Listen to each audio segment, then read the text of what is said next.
And hello, welcome to Uptown Tonight. We are live here in Fargo, Moorhead, North Dakota, Minnesota, and it's going to be a really great night.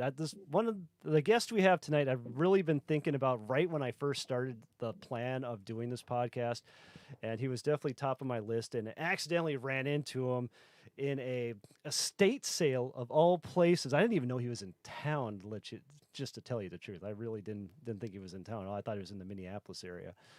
But we'll get to Mr. E here, the excellence, in just a moment. So, hi, I'm your host, Wade Stahlberger. I'm Stallenfocker, the Wiz, some people call me. Some other people say I'm Discount Tom Cruise. I don't get that one yet, but, whatever. And we have Brady here for our CEDO today. Say hi, Brady. Hi, I'm the guy with the eyes closed on the picture. I always give him a hard time about changing it. And you should see a lot of the pictures. His eyes are closed in most of them. I do don't have know a if it's kind of a tendency- fetish or whatever he likes to do there, but After a photo, you got to ask, did Brady have his eyes open? And we also have Elias E. Youngblom over here, and we'll be talking with him in just a moment. So our last week here was kind of boring for me, but it was actually in a good way.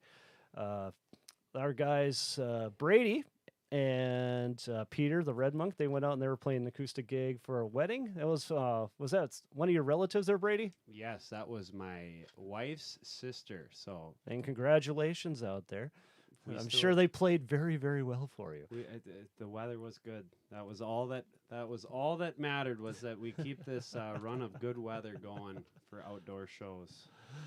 That was good. And then CEDO got to go back up to Devil's Lake and play basically the same place we just played at a couple weeks ago up at the Cove there. I can't remember what the name of the outdoor venue part was, but he got to go back out there. And then myself, got to sit at home with my good old head cold and everything else. But it was actually a good thing because on Thursday, we were supposed to have a rehearsal. And the night before, my right ear started to really start to hurt, and I was just like, oh, it's just all the pressure and whatever else. I woke up the next morning, it was my left ear had all this pressure and stuff, and I was like, well, it's different. It's got to be better. So I went into work, and by about 10 o'clock, I couldn't take it anymore. It was that kind of pain that makes you start to get even tired just because you're fighting it so hard. It just through my head. It was in my teeth and everything else. And then I went home and I just told the guys, like, man, this is taking so much out of me. Can we just skip rehearsals today or move it till tomorrow, whatever else? And then good old Peter has to have the audacity of saying, well, maybe you have a bug or something that got into your ear, and that's what's going on. You probably should go into the doctor. And the first thing that came to my mind was an old Star Trek episode where I can't remember who it was on the ground, and he was bleeding out of his ear, and this little grub starts crawling out of it. So here I'm starting to think, like, is there something in my ear? Did I run into something? Did something crawl in there the night before? And then it started gurgling, and it sounded like something was moving around. So that started freaking me out. And then finally, basically, I think my eardrum actually ruptured a little bit. It just kind of came out. And what I heard was like, blah, blah, blah, and it sounded like something was crawling out. So I freaked out a little bit and slapped myself on the side of the head. And I felt it like start gushing. And literally my ear was like, it was, I won't say it was bleeding, but there was fluid coming out of it for a good 16 hours straight. Whoa. Yeah. And I was like, what's going on? Some kind of aneurysm or something? I don't know. But it's a lot better now. So that was what I got to deal with last week. And I'm guessing if I had to go play under those conditions, it probably wouldn't have been too good. Too good. But that's enough about me and for this week. So, E, I haven't seen you in a long time. It's been, a It's while. been years. I think the last time I actually literally talked to you, at least one-on-one, besides at that estate sale, was at my my senior recital, I which think we so, will yeah. not talk about, and that will never be discussed It's again. okay. Mine was also in that boat, so I get it. Yeah. 'Cause I know Mike Coates actually gave me the disc there, and I'm just like, man, this will never be seen again. So Yep. I did the same. it's all good. So how have you been, man? I mean, in the last 6 or 7 years, I guess there's a lot. So Yeah, a lot. been all over, but good for the most part. So how would you end up back in Fargo anyways? I met my now fiance at a homecoming party. It's always a woman. It is. It's always a woman. It's a good reason to. Well, I had been looking for an excuse to get back up here anyway because I like it up here. Okay. And then we met, and for a while pretended we didn't like each other that much, and then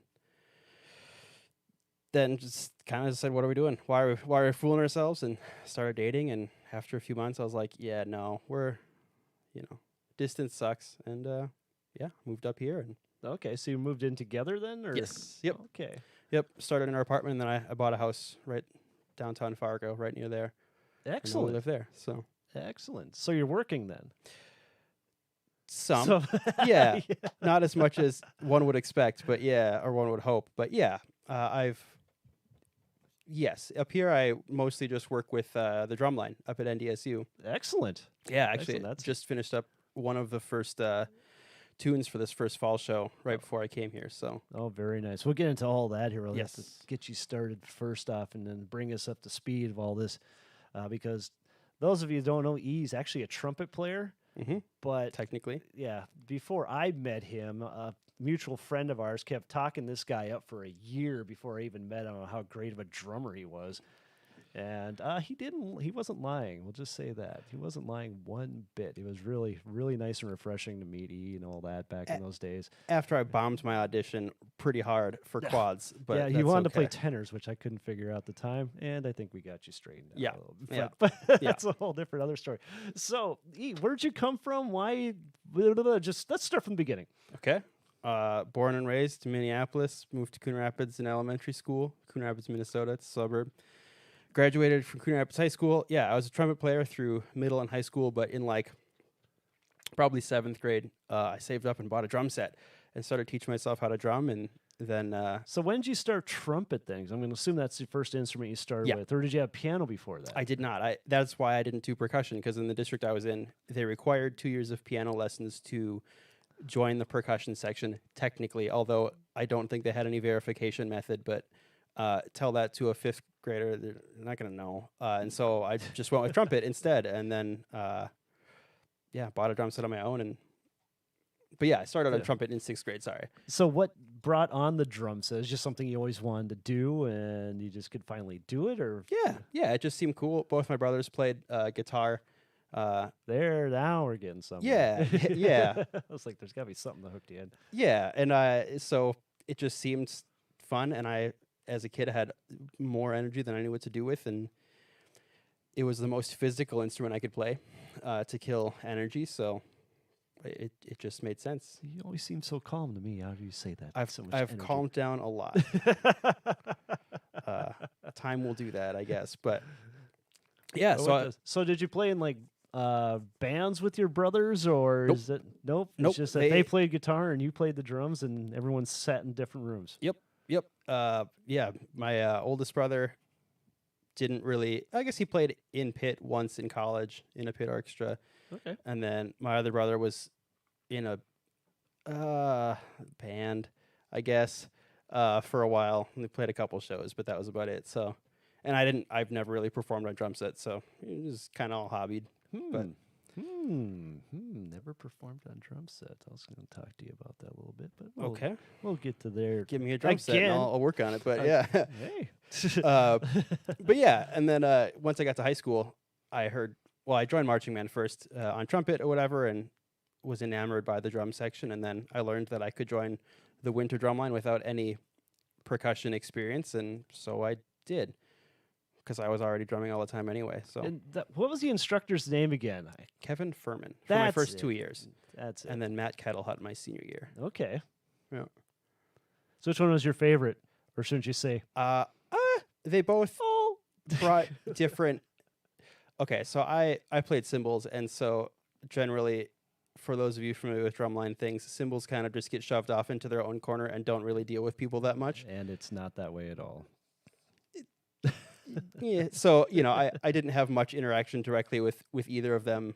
So I liked them both. They both did good things. So Yeah, that just.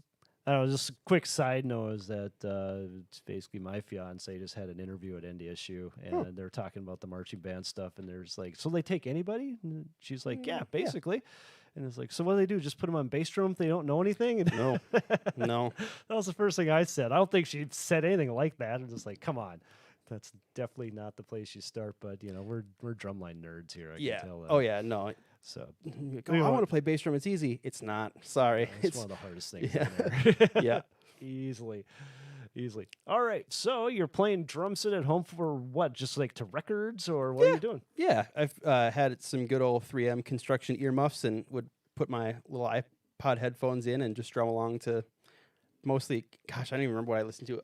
I remember a lot of like Green Day and Attaboy. maybe tried to do some Avenged Sevenfold, but I didn't have the kit or the ability to keep up with the revs. So, did what I could of that. And yeah. So how did drumline chamber into all of this then? Practice pads are easy to move around and play at night. Once again, as a high schooler or a younger kid, I had a lot of energy and was kind of a night owl, as most youngsters are. And so I could just sit down with a pad and turn on the TV and not really have to pay attention to either and just drum a lot. So you're going to have to explain yourself a little bit more here because you're playing cymbals on the drum line. Everyone Yes. knows cymbals is clap, clap, clap. Uh-huh. And the stuff that I saw you play in the very beginning there was a lot more hybrid, rudimental, blah, Yeah. blah, blah, blah, blah. Where did all that come from and why? And did it just- I kind of had hands built up from playing drum set and teaching myself that. And then but your technique's good. it is now. Yeah. Oh boy, it was not then. Okay. but I had, friends that were percussionists, and so we'd sit down and drum together. And I always said, oh, you should try out for snare. But I had never really read drum music before, since I had just taught myself. And so the one year I went to audition, typical me move, I didn't look at any of the music really ahead of time, and just got very, very confused and did very bad during the group auditions. And so I just stuck with cymbals because I got it and I did it, and You're just comfortable with that. I was good at it. Yeah. Oh, yeah. So Fair enough. mhm. Just Yeah, definitely but then know I the choreography. then I still just drummed all the time at home and drummed with people, and I don't know, just kind of, it was a great way to kill time around home. So No video games, just the drum pad. sometimes both. I used to tell some of my old students, man, if you're playing Fortnite or something, sit down with your drumsticks and your pad. I used to do it with Counter-Strike. Get into a death match, play until you die, and then just chop out until the next round starts. And it gives you good break times and lots of drumming time, and then you get both done. So Okay, so just curiosity, and just on my part, and maybe some of the other drummers out there watching this, is what did you do to build chops? What were you doing at that time? oh gosh, Did somebody show you some exercises and you just kept working them over? Were you working with a metronome? Or were you just just hacking? definitely not working with a metronome when I was playing Counter-Strike. But no, just generally a lot of rolls and stuff, and just playing as high and fast as I could. I was not very good at practicing, or didn't really know how to practice to get where I wanted to go. But I did know if you play something a bunch of times, eventually you get good at it, or you get good at doing what you're already doing, I guess. But so I just kind of built up chops, and then once again, when drumming with friends, they would teach me the solo in the show or whatever, and I'd learn licks like that. Or the Snare Science website used to, I think they got in trouble, but they used to have a lot of licks from different chords and different winter groups that you could just get the sheet music for. So I think they did too. So that a was lot of good that's not up resource. there anymore. Yep. So I just learned a lot of licks like that, and sort of developed my philosophy, which was sort of my downfall in my early writing years, of if I play this thing that I definitely don't have the chops to play, I'll learn a lot and I'll be bad at it, but I'll get a lot better from it. And so I just did. I would, go look up Santa Clara licks or cadets or whatever, and just learn them 30 or 50 clicks under tempo. And it introduced me to a lot of stuff that if I just was, learning the show licks and whatever, that I wouldn't have experienced probably. So that's how you're exploring it. Yes. Okay. Yeah, just learning stuff that I had not the ability or background to learn, but learning it anyway. Okay. So This is all on your own, so Mhm. not at the school. You're doing the cymbal stuff and everything else. Correct. There. So while you're there, you're still playing trumpet, yes. right? So that was just all in the concert bands and all that fun stuff. Yep. I did trumpet in concert, jazz, and marching band, and then just drummed in wind child or played cymbals. I guess my senior year, I did technically play jazz for the drum set in the freshman jazz band because they didn't have one, but. Yeah, it was not. It was at like 6:45 in the morning. It was great. No, bet it no. worked When I just showed up, fine. it wasn't good. But I did not show up all the time, so it was not a shining moment in my life. But Did not show. I up. made it out. Senioritis all over. Yeah. Yep, I understand that completely.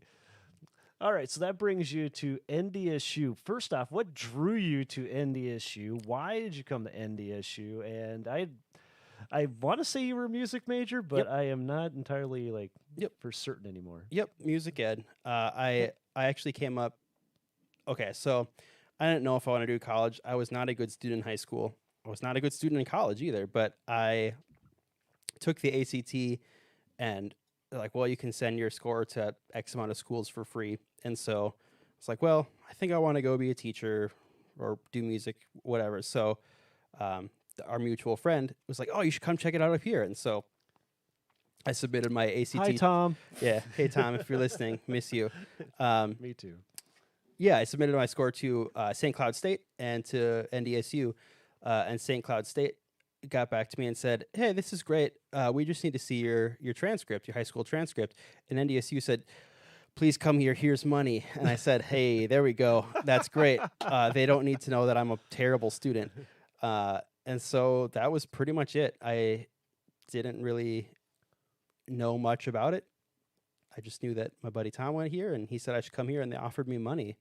And as an 18-year-old, 17, 18-year-old, you have no concept of how much tuition or scholarships or anything is. You just Absolutely not. No. like, oh, here's a scholarship. That looks like a lot of money. Kind of. But at the very end, yeah. yeah. Yeah, and so then, I was here and I don't know, fell in love with the area and the school and stuck it out for my very extended college career. Yeah, how long did it take you to get through? It wasn't quite as long as me, but Technically longer, but I did have What? like a year and a half off. I No graduated way. in 2018, okay. so it's 9 years almost. Oh, well, yeah, that is almost. Yeah, but once again, Man, I was I bet if we lined I was out for like a year and a half for medical reasons. So, I was on like the true 6-year enough. path to graduation. So all that happened before you graduated? Yep. Oh, wow. I did not realize that. Yeah, I had 2 classes left in student teaching. 2 classes left. So then I was like, I'm just going to finish up my degree. I just need to be done. So I did. And I hate school. I'm so bad at it. But now I'm done with it. There you go. And So you're free. now I have a piece of paper that doesn't mean anything. Oh, it means more than you think. Yeah. It does. You accomplished it. True. Yes. No, that's true. It just, I decided more recently-ish that I don't necessarily want to do classroom teaching. And so having a classroom teaching degree doesn't really cross over into many other fields. Yep. And Brady's a teacher as well. Oh. And so am I. Yeah. So, I know how that works. Yeah. Yeah. Yeah. I mean, I loved student teaching. I did pretty well. High school. Oh, I was so bad at elementary. It was, I hated every day of it. My teacher was incredible and she is just, but I was just terrible at it. Then I had Dr. Mo say that I'm an elementary teacher.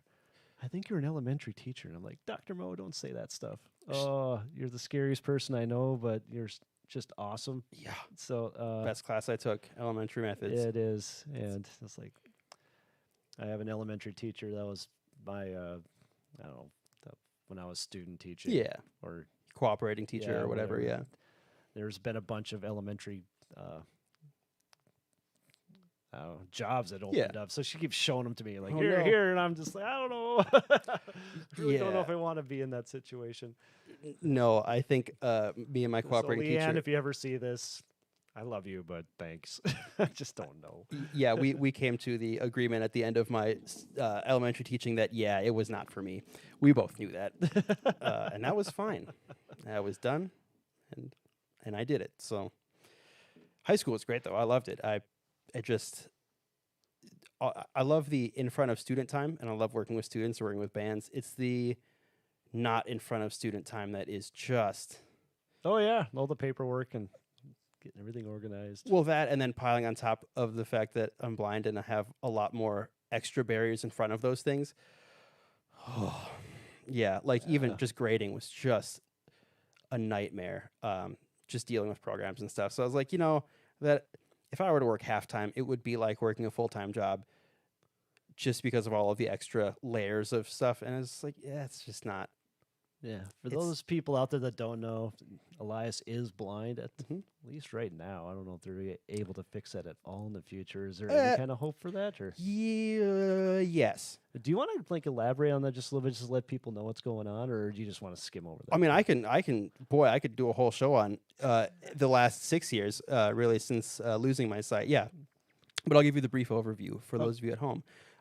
6 years ago, 2015, I was on my way home from Fargo to the cities, driving on 94, and I got hit head on by a drunk driver on I-94. And Terrible. almost died, didn't, lived, had just, Didn't. obviously. I love your attitude. I don't think it's even changed at all one No, bit. So that's- it's so awesome. It's been the great, terrible thing is that I'm still me. Yes. The doctors had opportunities to do so many better things with me, and they left me as me. So, but yeah, no, it was, yeah. So that was the year and a half I mentioned off in college. That was spring semester of 2015, and I think I started the next summer. I think I did an online course maybe, and then the spring after that, I finished my last course before student teaching. So, it was it's been a long road of figuring out how to live life, and now I'm here and doing, good with it for the most part. So So, are we allowed to ask you any questions about how you've Yes. been able to maneuver around all that stuff? yes, I wish you would. I generally have the philosophy of it's better if you ask and find out than not asking and assuming, because you're probably wrong. Well, I mean, not that's just assuming anything. Yeah. Well, It's curiosity Yeah. more, and just like how you're talking about like the homework thing, the grading stuff is just like, what kind of technology do you have to use in order to make any of that happen? Now, granted, just knowing the music background type thing, I know a lot of the grading goes through participation, and Yes. I don't know how much of like the actual recordings and scales and stuff you guys had to do, but I know you always had a good ear, so I'm sure that's just been accentuated at the Yeah. same time. And I don't know, how do you get all this onto paper or whatever else? I don't use paper, first off, 'Kay. because I can, but if I can avoid it, I do, because if somebody hands me paperwork, or gosh, with like going through buying a house, just like all of the realty paperwork, or whatever, like Oh God, yes. if I'm by myself, I have a scanner and I have programs that I can scan it into my computer, and then I can read, whatever. I have then a program on my computer, screen reading software that reads what's on the screen, and you can do, as long as a website or program or document or whatever is formatted well and designed correctly, it can navigate and read and function comparably, I guess. Can you do different voices on there then? I could, yeah. I don't with my computer. I do with Oh. my phone. Okay. Apple actually has. I don't love Apple. Too bad. Just their business, their whole, just how they do business things. Like the products they You make have a are point. second to none for disability accessibility in general. I mean, they are Interesting. by far at the forefront of all of that. And so, like, that's why I have an Apple Watch and an iPhone and an Apple TV at home, because they all have native built-in voiceover software, which is a screen reading software. And it's just, if you have an iPhone, if you have an Apple Watch, if you have whatever, it's there, and you can just turn it on, and it's great. Whereas Windows has a program called Windows Narrator, but it sucks, and it's really hard to use, and it's whatever. So It's Windows. right, If you didn't hear me last week, yeah. yeah. I've I got mean, a vendetta against that machine over there. But, all right. but yeah. So I have all that technology, and then when I was in the high school setting, most of the grading that I had to do was either participation, or we did one of my first grading assignments was a scales test where the individual students came in and had to play for me, and then I just had a spreadsheet open and put their name, put the grade, whatever. That was easy enough. But then programs like gosh, what's the school like? It's like Blackboard, whatever. Any of the Blackboard D2L type programs where students can submit stuff online and you can post. It's great that they exist. Boy, they're not designed well, at least the ones I've had to work with, and it just was a pain to navigate. But once I found the assignments that were submitted, they're pretty easy to get to, and generally it was just video assignments, so just listening and making sure that they play all the right notes and whatever. And then just putting down a grade.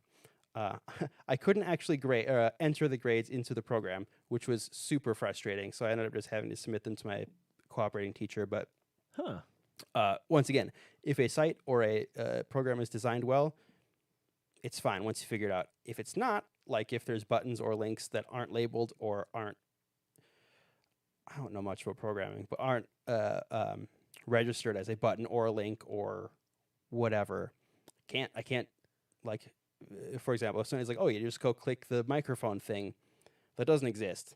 I don't use a mouse. I don't, once again, I could do a whole podcast about screen readers and accessibility issues, but moral of the story is it was an extra layer of headache, and this was grading for one class. Yeah. And it's a band class too, right? Yes. They have like 70, 80 people in there? Or this was the top concert ensemble, so there was like 55 or 60, I think, but still, like not a 35 student English class or whatever, which would be its own challenge. Gosh, I can't imagine, but yeah, it was a lot of students. So yeah, so that's kind of why I decided not to do that, because it's a lot of extra. So what are you thinking about doing in the future here then? Drinking some water. Give me a second. Well, of course. Wait, I gotta pop in. I gotta. What do you got? I gotta see if he can get on a deep level here with me, because I'm sitting here and I'm curious. Okay. I'm curious how much you can recall from playing music with sight and how it changed with feeling, That's or how it changed Great question. sound, or is it more, do you have more mental visuals from music? How I just think about how it has changed. Yeah. To your credit, nobody's asked me that before. So I don't have an answer prepared, which is good. People generally just ask me the same like 5 questions. I mean, for the most part, the biggest challenge now, I don't play a lot of music now. I just don't. I don't have anything to practice for, so I don't practice. It's the classic trap. But I did teach trumpet lessons for a while at a high school, and doing things by ear and doing things by memory more so than, well, obviously reading print music isn't an option. I did technically learn Braille music, but Braille is so hard. I'm so bad at it. And then music is just, it's like learning a new language, but you're not speaking it or reading it with your eyes and mouth. You're feeling it, because that's what it's awful. But yeah, it's made me, I listen a lot differently than I used to. Yeah, like I said, nobody's asked me this question before. I've never considered it. This is good. We got you on the spot. Yeah, you're making me fumble over my words. I haven't done a ton of playing with people since the accident. Mostly I've just done practicing by myself or one-on-one with a student, going back and forth in lesson situations. The biggest difference that I've noticed is when I'm in front of a group, it is a lot easier for me to hear, I guess, more intentionally. Whereas like if I was conducting in front of a band or clicking 6 in front of a drum line, generally I'd be relying on my eyes to, look for kids faking trombone positions or, kids putting their sticks in because they don't know the music or whatever. Obviously that's not as much an option. So yes, kids can get away with stuff more. I'm sure they do.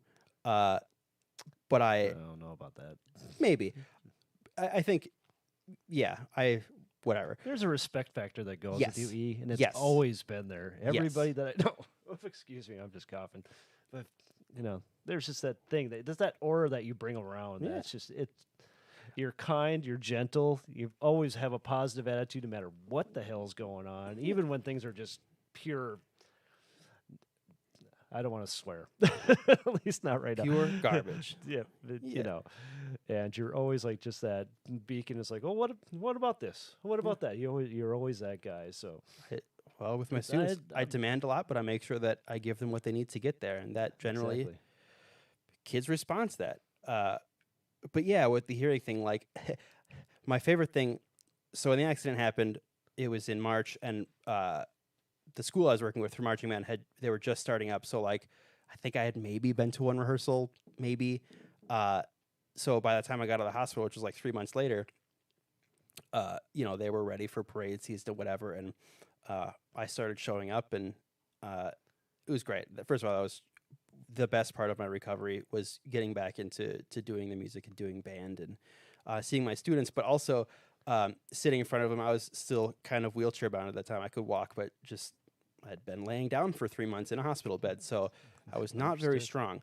Was that with Peter Buller's band, or it was the band that he started me at, and then he got a new job, so I was still there, but kind of. Okay. It was his band, but at one point, but yeah, being able to be in front of the kids, we had 3 snares, whatever, and being able to like look directly at one and be like, you made that mistake.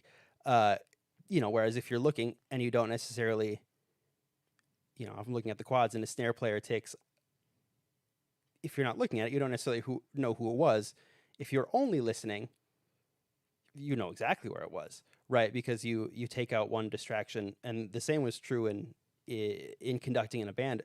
My eyes were never down in the score, right? I was never paying attention to I'm paying attention to what the music is supposed to be, but I'm not trying to read. My attention was A, keeping tempo and whatever, but B, just listening and just focusing on the things that are good and the things that are not good, which I guess was an advantage and a disadvantage. I mean, the advantage was I was able to give, I think, generally pretty good feedback and give really specific instruction and feedback and whatever to sections and students. The disadvantage being, if I don't have a score, and if they're playing something really wrong, but it doesn't sound really wrong, I don't know. And I definitely ran into that a couple times where thankfully I was working, my cooperating teacher she was great.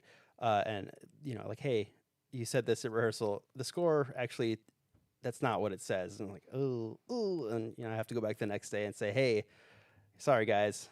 Because like you said, with the respect thing, students and people in general, especially now that I'm blind, feel very uncomfortable calling me out if I'm wrong or correcting me, which is polite, and that's very nice. But if the music says something else, I don't know. I want to know, so yeah.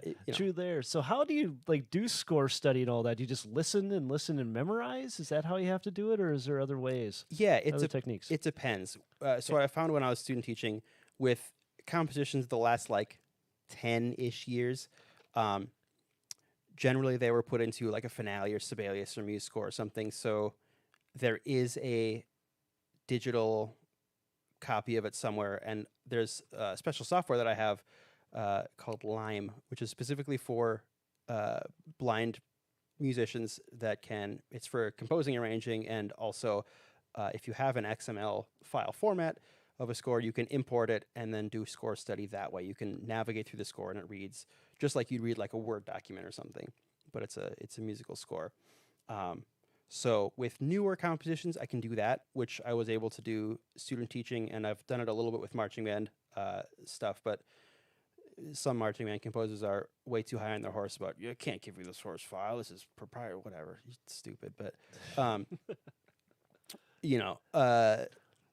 but yeah, academia for you. Right. Well, it's marching band people thinking they're hot shit, but it's cool. Yeah, whatever. I don't disagree. Once again, I have strong feelings about that, but yeah, for the most part, I could either reach out to the publishing company or the composer directly and say, hey, here's the situation. I'm blind. This is the software. I can send you whatever you need. I've had to sign a couple times a document that says I won't steal this. Fine. I'm not, and then they can send it to me and I can navigate the score and do score study that way. If that's not available, yeah, it's just listening a lot and or bugging somebody else that can see with the score and asking questions. And like the piece I conducted with a top band head, I want to say in the first 16 measures, it changed time signatures like 9 times. And so like, Oh, I gotta love that stuff. oh, it was great. It was a great piece of music. Yeah, so I sat down with my cooperating teacher and with an Excel document mapped out all of the time changes, like this rehearsal director, this rehearsal mark, what does each measure have, like, and memorized just through repetition and listening and going through. And the years of marching band with memorizing music that I had to do was a lifesaver in that regard. Like I already had experience memorizing stuff and, brain was a little bit set up for that. But yeah, listening and memorizing, it's not ideal, excuse me, but in a pinch, it does work okay. But once again, then I run into the problems too of, I don't know what the score says necessarily. So your interpretation is basically up to what you've heard. yes. Or in one of the pieces I did, there wasn't a recording either. Oh, very interesting. So it was an arrangement of the theme from Swan Lake, Tchaikovsky. So like I knew the tune, which helped, but a lot of it was like, hey, kids, we're just gonna run this 8 measures, play through it. Okay, that sounds good, whatever. And if I have questions, I ask them, and learning together, which I think students, it takes the right group of students to make that work. Like if I tried that with my freshman band, it would have been a train wreck. But the 11th, 12th grade kids were pretty engaged in it, which was great. That's awesome. Wade, I've got to stop the convo. We'll get right back on it because I've let this question sit here way too long. Oh, okay. We got a question for you. Ben. Chris H is wondering. Chris Haug, probably. Haug. I would assume. It might not. Anyway, keep going. Sorry. If it's Chris Haug, hi, I miss you. He is wondering if you prefer Cheez-Its or Cheese Nips. It's Chris Haug. And he's asking for a friend. It's damn it, Chris. Cheez-Its. Yep. Cheez-Its. It is. That is what it is. Cheese. You said Cheez-Its. Okay. Yes. Okay. Or I'm trying to think what the difference is. One's triangles. Stouffer's brand cheddar whales are by far the best, but they're hard to find. He knows. He knows that. You also have someone who is saying hello to you. It looks like Trin. Yep. Hi, Trin. She said she's amazed that you're on the YouTubes. Yeah. Amazed. Hey, guys. He's everywhere. Yeah. Everywhere you want to these be. are my friends. My college friends. This is also my first time on the YouTubes, and I see the guy I'm filling in for, Cito de la Garza, is at the Mall of America right now, currently cool. watching us. So. Oh, hey, Cito. How's it going? Awesome. So I'm going to tease with this question here before we go into our weekend report here. Okay. But you're not playing with anyone at the moment, correct? Correct. Or would you be willing and or able to want to pursue something like that in the future now? We'll let you think about that here just for a few minutes. Okay. And we're going to go to Brady, which is supposed to be Cito. What's going on out there this weekend? Let's check it out. We're going to get over here. And again, Brady is the rookie here. Cito, I've got much more respect than I ever had for you. I knew you're a heck of a bass player, a heck of a musician, but man, I did not know that you were so talented when it came to running the. Well, we better get a little Cito up here. I hope I'm doing this right. Let's see. Hit the old eyeball over there. Hit the old eyeball. There you go.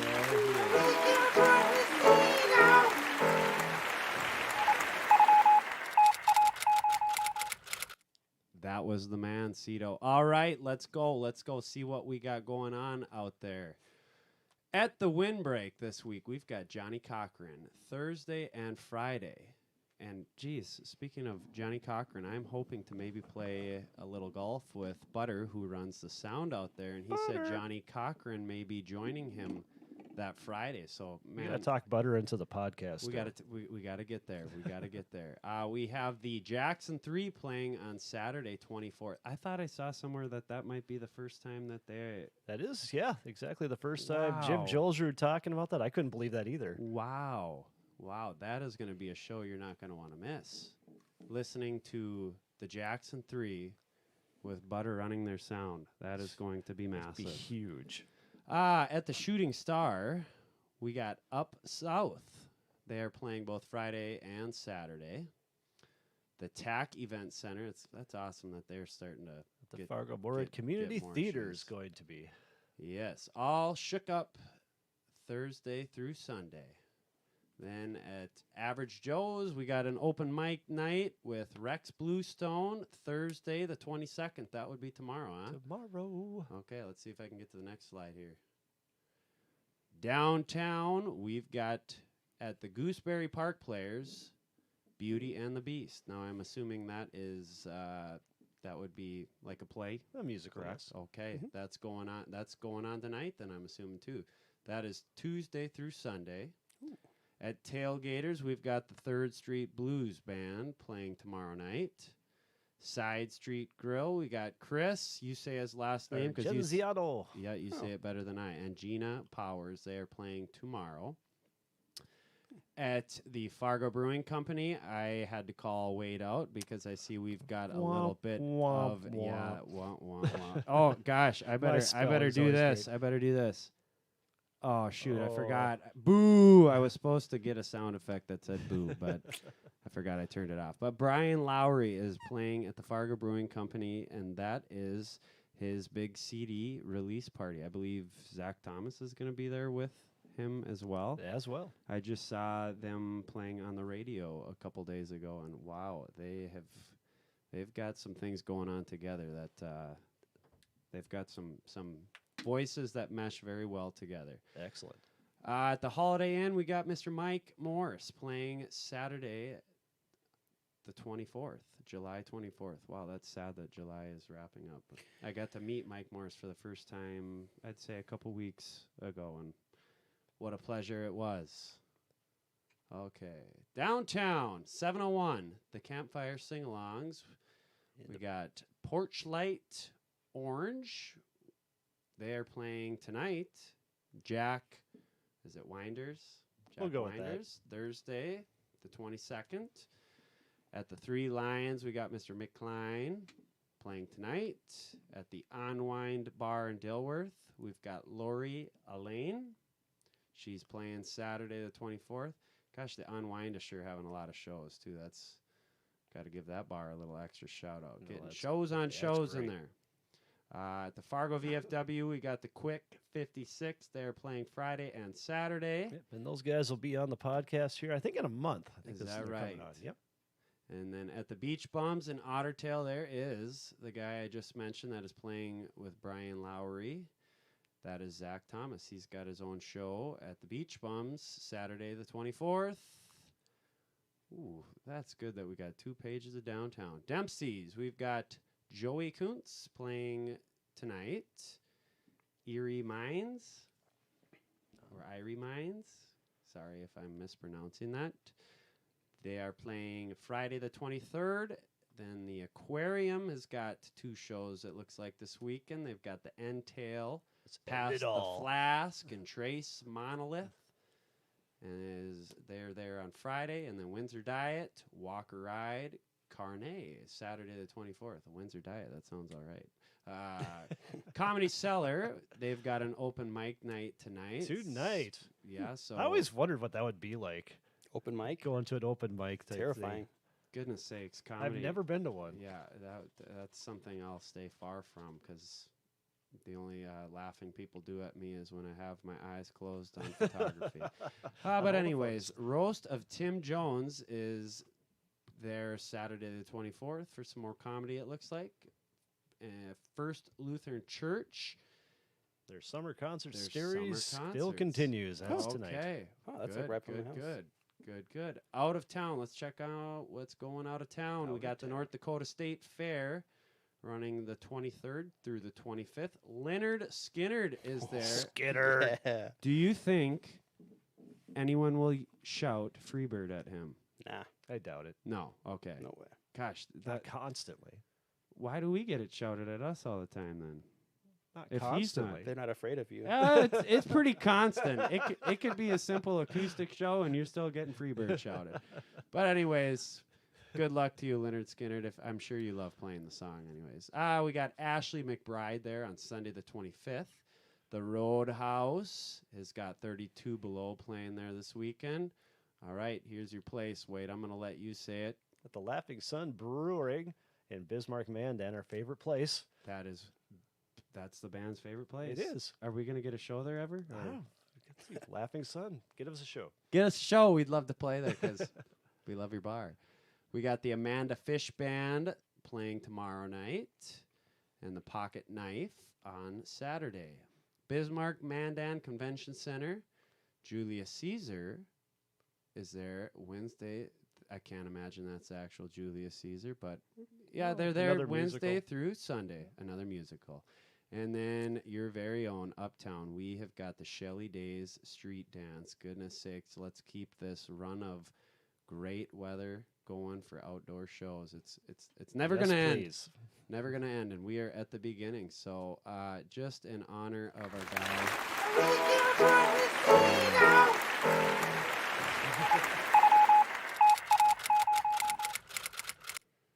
The man. All right, let's get back to the now main. we are back. We are back with E, and we had the big question going here. So let's see. Would you like to continue your musical journey on your own or with others? Maybe that's a bad way of saying it, but yeah, you know. it sounds really mystic. I've never thought of music that spiritually before.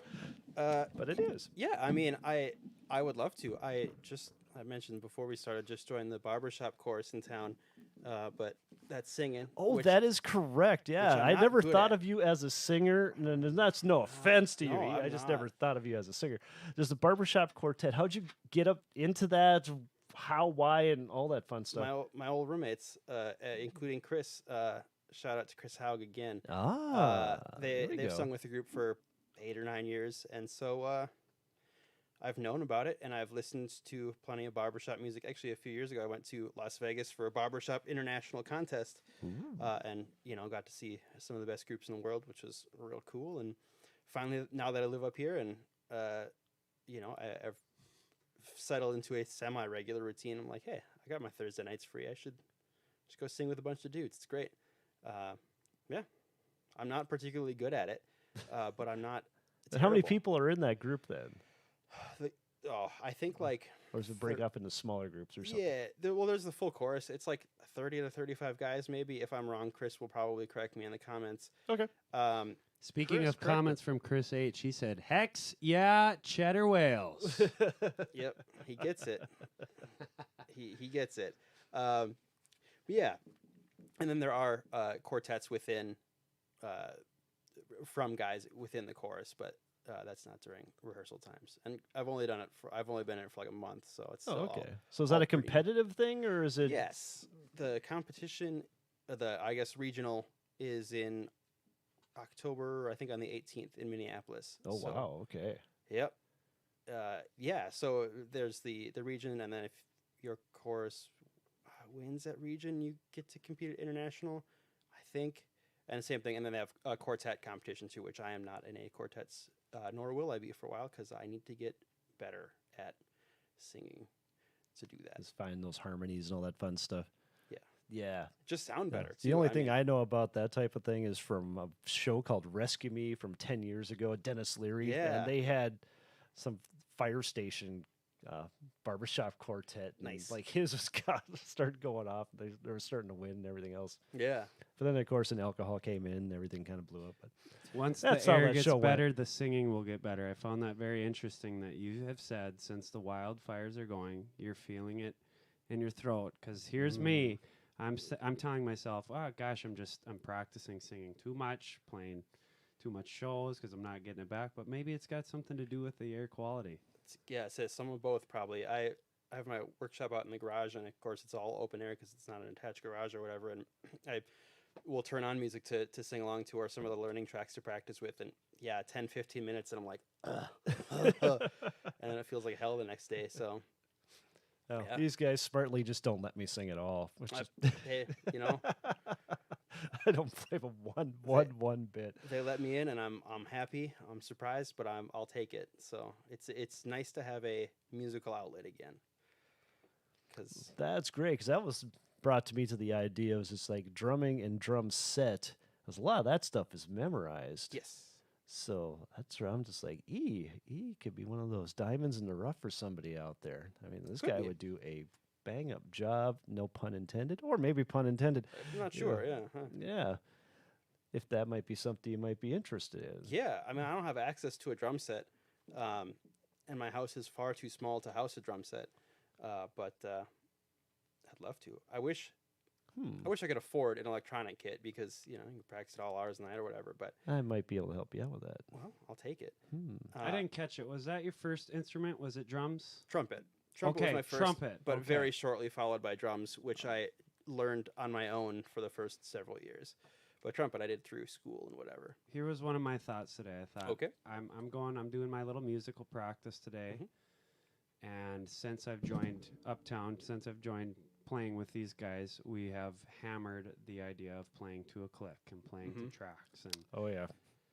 And I was thinking, I need to ask Wade to give me some drum lessons, like actually start hashing out some things on a drum pad and see how that may carry over to my guitar playing. So being you're a multi-instrumentalist, how has knowing how to play drums or just groove in general, how does that translate to other instruments?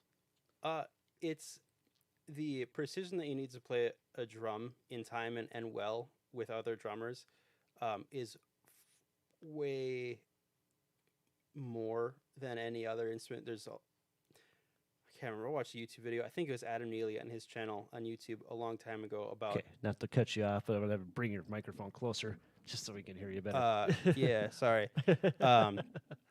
About how whatever, just because of how instruments work, percussion instruments are percussive, right? It's the sound and then it's gone. And so if it's not perfect, it's whereas if you're playing a string instrument, there's a lot more wiggle room in where your ear processes the articulation, the attack. So it doesn't have to be perfect. It just has to be close. So in learning drums and learning to play in drumline specifically, where the whole goal is perfection, and if it's not perfect, it gets cut. It's gross. Right. It rhythms mean things in drumline, whereas like I loved playing trumpet. I wasn't particularly great at it, but particularly when I got into the solo work that I played in college, if there was like a 5-lit or something in parts, the teacher would be like, well, you could like that's not a 5-lit. I know that. That's 2/16 and a 16th triplet for all you music nerds out there. And so like love you, E. rhythmic precision it just heightens awareness of it. Or yeah, like you said, playing with the click and how much you can. It bothers me very much when people play out of time unintentionally. Obviously, there's rubato and there's room for like expression and whatever, but if you can't play with a click, you can't really play away from the click, I guess, because if you're not flexing time on purpose, it just sounds bad, I guess. So being a teacher, if you were to advise a young kid that's getting into music, and I say music just in general, like a kid that doesn't know what they want to play, would you potentially start them on a drum kit or start them with a drum pad? No. I got strong feelings on this as well. No. I like the advice of my buddy Peter, who for a long time has advocated, don't let kids start percussion until they've already gotten bad at another instrument. Because in a classroom setting, for example, in 6th grade and 7th grade, and largely 8th grade, percussion music is a joke in like concert band music. You can give a flute player a bass drum beater and say, hit this sometimes.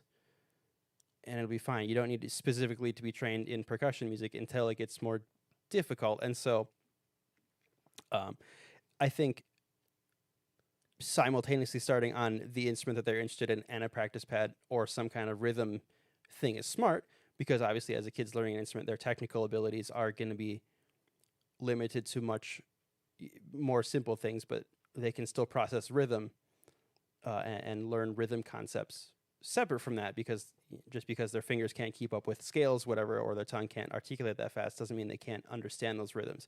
And so, yeah, having a way to have a strictly rhythmic output, I think is very important, whether or not it's only that or that paired with learning an instrument. I think that's something that in a lot of times gets kind of left behind, the rhythmic aspect. Well, I mean, I can always remember being told as I was learning, like, metronome, use a metronome. You have to know how. You got to do it. But, here I was a self-learner. It was so easy to say, I don't need the metronome. Here I am playing my guitar and I'm singing and it sounds just fine. You know what I mean? Like, yep. But when you put it under the microscope, and you really look at it, you come to find out, no, that's not good at all. But, if you're sitting there with a drum pad or something, it's pretty clear. Like, you got to be hitting this thing in time or you're going to sound like crap, where it's a little easier to get away with, I think, when you're learning on another instrument that's not percussive. Yes. And also, if you're learning by yourself and without a click and you're intending to go play with somebody else, you may sound good on your own, but as soon as you go play with somebody else, especially if they haven't been playing with a click, your tempos are completely different things. There'll be problems. Yes. Yep. Whereas if everybody's perfect with the metronome, you can theoretically just plug and play, right? It should all lock in together, because 120 is 120 is 120 if it's with a click. Oh, so. You are speaking to me. I'll never forget how cringy the first recording these guys made me listen to was, when I was like, oh, yeah, I got to get the metronome out, and just That's how it works, man. Yeah. That's how it works. Yeah. But on that side, we got some juvenile destruction that we have to do here. Now, E, have you been to this house before? I cannot remember. I don't think so. Okay, so I know JP, and I'm pretty sure Matt's been here before, but I didn't know if you ever actually made it here. Maybe. But I know this thing that's about to be thrown off the roof was here during that time, so that's why I was kind of correlating in with you. Basically, what would happen back when I was a wee lad, we would have these little parties, and then the parties always got stupid enough where someone would get on the roof, and we'd have to destroy something. Okay. So there was a lot of things that went off the roof into the driveway. So we're just kind of keeping. Gosh, before we get there though, I gotta go back to the viewer comment bin here. We have a comment. I've got a comment that's gonna make both of you very happy. It is Katie Young, my fiance. Hello, that is your fiance, honey. Okay, dear. Congratulations, Katie. Well, holy Grab smokes, the good one. You definitely, because she said if he got a drum set, we would make room. Make it happen. Yep. Come on. We'll talk afterwards. Yeah. Sir. We'll talk off I mic. might have something here Thanks, for you. sweetheart, baby. All right, Wade. Am I good to click on off the roof?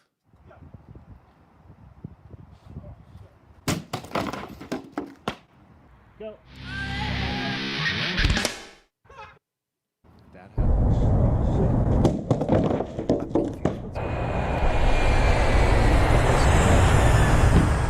Stuff that I throw off. Well, actually, not me. My kids go up there. It's safe for that. And they're old. And usually the Like gas 4 or 5 cameras.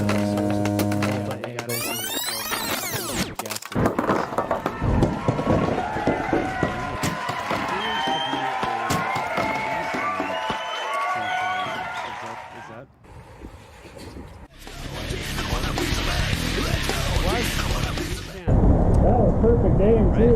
You're hired. There's this week's Off the Roof. Yeah, it was an old TV stand, basically, for the old, what they call the rear projections. Sure. I don't know why it's still here, but it's not anymore. Right. It's broken now. It sounds like. And it made its mark. Yeah. So, what's up next then? What's the big plans for the future here? Well, aside from continuing doing the marching band thing and whatever, during COVID, everybody got fun little new hobbies. So I started getting into woodworking. So I've been doing more of that and learning how to do stuff. And so you talked to Antoine at all about that stuff? I haven't yet. Like I said, I just made my my Instagram and followed him. And Katie went through all those pictures. She's like, "Holy crap, he's like." Yeah, he got good. Like really quick. real good at it. So I should. I don't know him very well, but I should just reach out. You should. So Antoine, if you see this, I hope you guys get together on some of this stuff because But yeah, carpentry has always been. I always found it fascinating. I never really got into it myself. Yeah, and I've worked with remember Christian Beckler. He and I have done some stuff together. He actually Christian, yeah. Yeah, I built a wall in my garage and insulated it, so I have a workshop space or whatever. So he helped me get that framing done and stuff. So yeah, I've been doing a lot of that, and some of my next projects. So building a bar for my sister-in-law, future sister-in-law, whatever. That'll be fun. But I've been thinking more about like I should try to combine this thing with like music things. So I would love to build a cajon or things. I'm actually working on some prototypes of ribbon crashers to mount on the snares at NDSU. So I have the first one made. It's okay. Working with metal is a lot different, though. Yes. It's a lot harder. But hotter. No, I'm not using any. No welding. Okay. No. Well, you'll get there. No. Electrical and welding are the two things I'm not touching. But yeah, or I've thought about like it'd be fun to try to carve out like a straight mute or something for a trumpet just to. Oh, interesting. Yeah, because I know I've seen them before and I know that people have made them, but I don't know. I don't really play anymore, but it'd be kind of cool. So yeah. So that and still doing with the drumline stuff, and had applied to get a guide dog for before COVID hit, and then everything got shut down. The schools in New Jersey, so that obviously got shut down pretty quick. So maybe doing that, maybe getting one of those in the relative near future, and getting married next fall, and whatever. Just keep it on next fall. So a year from this fall, or in a couple months? Yes, a year from this fall. Okay. We were wow, that's coming up quick then. No, we were originally scheduled to get married in February, but then with everything, we just decided not to, because we were going to try to squeeze it in before my brother got deployed. But he hasn't left. He's in Texas, whatever. But he's going to Kuwait for a year, so we're going to wait for him to get back. Okay. But then we'll get married. So then it's gonna happen. Yeah. Damn it, we've waited. I mean, we haven't been together a couple of years, 2.5 years, whatever. It's not. I mean, a year and a half is whatever. It's fine. But that's yeah. All right. Well, and you we're guys gonna have wrap room it for a up drum here. set. That's what I hear. I'll believe it when I see it. But There's always a way. There's always a way.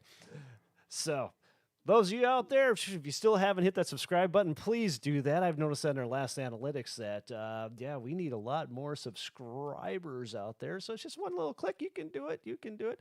And all that. So please do that. You can find us at Uptown Tonight Podcast at Gmail to get a hold of us. If you have anything you want to donate to throw off the roof or whatever else, you can also find us on Uptown Band, Fargo.com, and that has all the stuff, plus links to this podcast as well, and all the stuff that the band is doing out there, and some photos and all that other fun stuff. Also, so if your drummer has more charisma than your front man, your band may be in trouble. That's why my band's doing just fine. So until next time, Brady. Gosh, I enjoyed being on the podcast. Thank you. And Elias, what a pleasure meeting you, and what a great first guest for me to come on in. And gosh, now anytime, Brady, we got a microphone for you. Anytime. Yeah, I'll come on whenever. I got nothing going on, so beautiful, beautiful. All right, well, we better peace them out. Peace out.